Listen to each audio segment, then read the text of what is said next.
পানির দামে টমেটো পাওয়া যাচ্ছে এখন, তো বেশি করে টমেটো কিনে সস বানিয়ে ফ্রোজেন করে রাখতে পারেন কিন্তু। সো আসসালামু আলাইকুম, হ্যালো গাইস, কেমন আছেন? তাবাসসুম ক্রিয়েশনের নতুন আরও একটি ভিডিও নিয়ে আসলাম। তো এই ভিডিওটিতে দেখাবো দোকানের মতো পারফেক্ট সস কিভাবে খুব সহজেই আপনারা ঘরে বানিয়ে নিতে পারবেন, তার একটি সহজ রেসিপি। আর অনেক দিন পর্যন্তই এই টমেটোটা সংরক্ষণ করার একটি টিপসও আমি আপনাদের সাথে শেয়ার করব। তো ভিডিওটি শেষ পর্যন্ত দেখবেন, কোনো রকম স্কিপ না করে। আশা করছি আপনাদের উপকার আসবে। তো এখানে আমি 5 কেজি পরিমাণ টমেটো নিয়েছি। তো এখানে পেঁয়াজ নিয়েছি বড় 4-5টা, আদা কুচি নিয়েছি 4-5টা, আর রসুনের কুচি দিয়েছি প্রায় 8 থেকে 10টার মতো। আর এখানে গোটা কয়েক গোলমরিচ আর লং দিয়ে আমি সিদ্ধ করে নেব। একটু খেয়াল করে দেখুন, আমি কিন্তু লবণ ইউজ করি নাই। এ পর্যায়ে আমি সিদ্ধ দিয়ে দিলাম। আর আমি এখানে কোনো রকম পানিও দেইনি। টমেটো কাটার পর যে টমেটো থেকে যে পানিটা বের হয়েছে ওইটা দিয়েই আমি এটা ভালো করে সিদ্ধ করে নিয়েছি। তো এই যে সিদ্ধ করা শেষ, দেখুন কি পরিমাণ পানি বের হয়েছে। আমি এটা দিয়েই ঠান্ডা করে টমেটোটা ব্লেন্ড করে নেব। তো এই যে টমেটোটা ঠান্ডা হয়ে গেছে, আমি এখন সবগুলো ব্লেন্ড করে নেব। টমেটোটা অবশ্যই ঠান্ডা করেই ব্লেন্ড করে নিতে হবে। আর আমি এখানে কোনো এক্সট্রা পানি ইউজ করিনি, টমেটো থেকে যে পানিটা বের হয়েছিল আমি ওইটাই ইউজ করেছি। তো ভালো করে ব্লেন্ড করে আমি এগুলো খুব চিকন জারে ছাঁকনি দিয়ে আমি ছেঁকে নেব। এই যে চিকন ছাঁকনি দিয়ে আমি খুব ভালো করে এগুলো ছেঁকে নেব। এই যে এভাবে করে আমি সবগুলোই ব্লেন্ড করে এভাবে ছেঁকে নেব।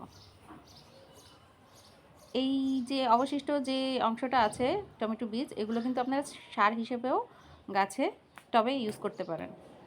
তো এই যে আমার সবগুলো টমেটো ছেঁকে নিয়েছি। এখন চুলায় দিয়ে আমি চিনি দিয়ে দিব পর্যাপ্ত পরিমাণ, লবণ দিয়ে দিব। তো আমি এখানে 5 কেজি টমেটোর জন্য প্রায় 500 গ্রাম চিনি ইউজ করেছি। আমি টকটা একটু বেশি রেখেছি। আর লবণ দিয়েছি 1 টেবিল চামচ। এটা টেস্ট অনুযায়ী আপনারা চেক করে কম বেশি করে নিতে পারবেন। তো আমি মরিচের গুঁড়ো দিয়েছি 1 টেবিল চামচ। যার যতটুকু ঝাল লাগে আপনারা পরিমাণ মতো দিয়ে নেবেন। সব কিছু দিয়ে আমি খুব ভালো করে টমেটো সসটা জাল করে নেব। এই যে আমি প্রায় 15 মিনিট পর, এই যে এভাবে জাল করে নেওয়ার 15 মিনিট পর,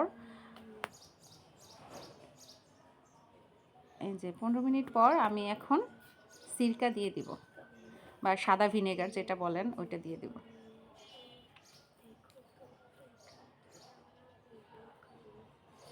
এই পর্যায়ে লবণ চিনি এগুলো টেস্ট করে কম বেশি করে নিতে পারবেন। তো এই যে আমি সাদা ভিনেগারটা দিয়ে দিলাম 1 কাপ পরিমাণ।